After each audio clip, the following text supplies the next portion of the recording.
Hello दोस्तों, मैं Himanshu Singh CC with प्रयागी से। दोस्तों, आज से हम लोग भारतीय इतिहास शुरू करेंगे, जिसमें हम लोग पहले क्रमवाइज प्राचीन इतिहास, मध्यकालीन इतिहास तथा आधुनिक इतिहास पढ़ेंगे, जिसमें सर्वप्रथम हम लोग देखेंगे प्राचीन इतिहास। तो चलिए स्टार्ट करते हैं और देखते हैं प्राचीन इतिहास।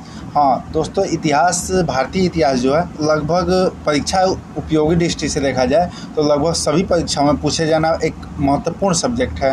तो हम लोग क्रमवाइज करके एक एक टॉपिक को, जो इम्पोर्टेंट टॉपिक होगा उसको देखेंगे तथा इसके अनुसार क्वेश्चन भी देखेंगे। तो चलिए स्टार्ट करते हैं। सबसे पहले देखते हैं हम लोग प्राचीन इतिहास में।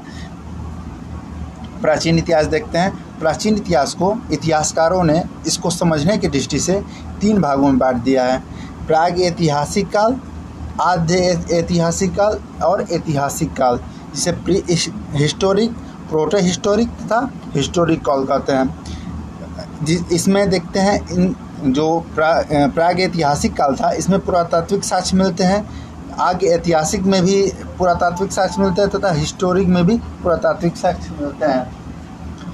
इसमें प्राग ऐतिहासिक काल में लेखन कला का ज्ञान नहीं था, लेकिन आद्य ऐतिहासिक काल में लेखन कला के ज्ञान तो था, लेकिन अस्पष्ट था, अर्थात इसे पढ़ा नहीं जा सकता था।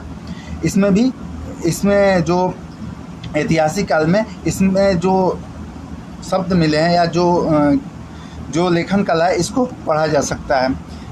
इसका जो समय काल है, टाइम पीरियड है, वो लगभग 3000 BC है या 3000 ईसा पूर्व है। इसमें जो टाइम पीरियड है यह 3000 से 6000 ईसा पूर्व है, और जो ऐतिहासिक काल का है वह है आफ्टर 6000 BC है, 600 BC है।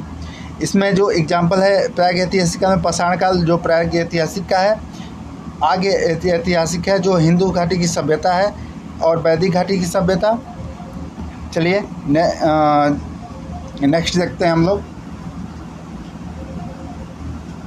पाषाण काल के बारे में देखते हैं हम लोग। इसमें देखते हैं पाषाण काल को भी समझने की दृष्टि से इसको भी 3 भागों में बांट दिया गया है: पूरा पाषाण काल, फिर मध्य पाषाण काल, फिर नव पाषाण काल। पूरा पाषाण काल में हम लोग इनका जीवन देखते हैं। जो लोग वहाँ पे रहते थे उनका जीवन, यह खाना बदोश थे, अर्थात खाना के लिए इधर उधर भटकते थे। यहाँ भी खाना बदोश ही थे। नव पाषाण काल में जो इनका जीवन था, वहाँ पे कृषि करने लगे तथा अस्थाई जीवन की शुरुआत हो गई। अगर अस्थाई जीवन की शुरुआत तभी हो सकती है जब वहाँ पे घर झोपड़ी बनाकर रहने लगे, अर्थात इसके बाद परिवार बनने लगे तथा मेजभांड का या मिट्टी के बर्तनों का निर्माण होने लगा। इनमें देखते हैं भोजन और उपकरण देख लेते हैं जो पूरा पाषाण काल में है। इसमें जो भोजन है वो फल और जानवर बड़े बड़े मारकर खाते थे। तरह उपकरण पत्थर के औजार होते थे जो बड़े साइज में होते थे।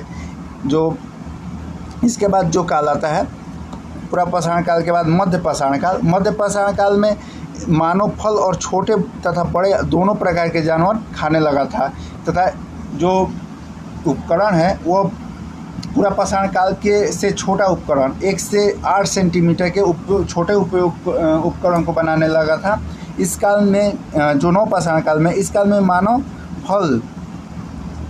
फल तथा जानवर के साथ साथ अनाज भी खाने लगा था। यह इम्पोर्टेंट है कि किस काल में मानव अनाज उत्पादन करने लगा या खाने लगा, वो है नव पाषाण काल में। इनमें कपड़ा देख लेते हैं। पहले तो यह कुछ नहीं पहनते, लास्ट सदी के मतलब जो शताब्दी है उसके लास्ट तक आते आते, काल के अंत तक आते आते यह पत्तियों तथा छालों से अपने शरीर को ढकने लगे। मध्य पाषाण काल में पत्तियों तथा छालों के साथ साथ पशुओं के खाल भी पहनने लगे। इसमें जो नव पाषाण काल है, इसमें मानव सूती वस्त्र तथा ऊन का प्रयोग करने लगा। चलिए देख लेते हैं आग की खोज के बारे में। जो पूरा पाषाण काल है, इस काल में मानव को आग की जानकारी नहीं थी। मध्य पाषाण काल में, इस काल में मानव आग का प्रयोग तो किया, लेकिन अभी उसका नहीं जानता था कि यह आग है। नव पाषाण काल में मानव को आग की जानकारी हो गई। यह क्वेश्चन पूछा जाता है कि आग की जानकारी कब हुई थी? तो यह नवपाषाण काल में हुई थी। जो इसमें कला है, कला यहाँ पे पूछ लिया जाता है कला, तो देखते हैं भीमबेटका में पूरा पाषाण के काल के कला मिलते हैं जो एमपी में है। यहाँ पर सबसे प्राचीनतम चित्रकला का प्रमाण मिला है जो 2003 में यूनेस्को के भीमबेटका की गुफा को विश्व के विरासत में सूची में शामिल कर दिया गया है। चलिए देखते हैं मिसाइल मतलब तीर धनुष या उपकरण, मारने का हथियार कैसा था। पहले तो शुरुआत में कुछ नहीं था। मध्य पाषाण काल में तीर धनुष का प्रयोग करने लगे तथा इसमें भी तीर धनुष का प्रयोग करते थे नवपाषाण काल में ही। इनका इकोनॉमिक या आर्थिक जीवन कैसा था? यह शिकार प्लस खाद्य संग्राहक थे। मध्य पाषाण काल में शिकार करते थे तथा खाद्य संग्राहक भी थे। जब नवपाषाण काल आया तो शिकार तो करते ही थे तथा खाद्य उत्पादक हो गए, यह कृषि करने लगे थे। चलिए नेक्स्ट देखते हैं हम इन लोगों का धर्म कैसा था। यह प्राकृतिक शक्तियों में विश्वास करते थे जैसे सूर्य, चंद्रमा, तूफान इत्यादि। मध्य पाषाण काल में ही भी प्राकृतिक शक्तियों का ही विश्वास करते थे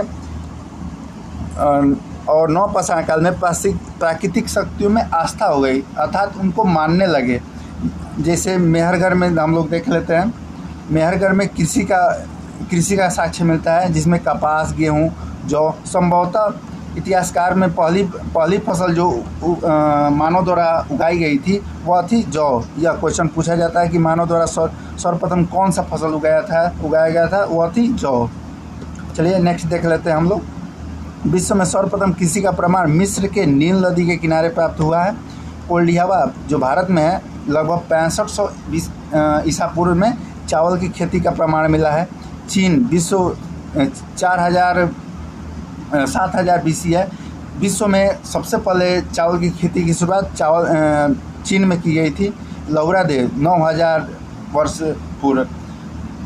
यहाँ से अब जो लौहरादेव वो भारत में है, यहाँ से यह पता चला है कि सबसे पुरानी खेती जो चावल की हुई थी वह लौहरादेव में हुई थी जो भारत में अवस्थित है। बुर्ज होम जम्मू कश्मीर में अवस्थित है जहाँ मानव तथा कुत्ते का एक साथ कंकाल मिला है। अर्थात यह दिखाता है कि मानव और कुत्ते लगभग एक जोड़ी में पाए जाते हैं या एक दोनों साथ साहचर्य जीवन था या दोनों का मित्रता पूर्वक संबंध था मानव और कुत्ते का। तो जो नवपाषाणिक क्रांति हुई थी वो गार्डन चाइल्ड ने कहा था कि जो क्रांति है वो नवपाषाणिक क्रांति है। चलिए हम लोग देख लिए हैं। आज से हम लोग भारतीय जो इतिहास है उसको स्टार्ट किए हैं। तो ऐसे ही हम करते करते कल हम लोग पढ़ेंगे आगे ऐतिहासिक बारे में या आगे नेक्स्ट देखते हैं। तो चलिए मिलते हैं कल नेक्स्ट वीडियो में। अगर वीडियो अच्छा लगा होगा तो वीडियो को लाइक करें तथा चैनल को सब्सक्राइब करें। चलिए तब तक के लिए नमस्कार, धन्यवाद।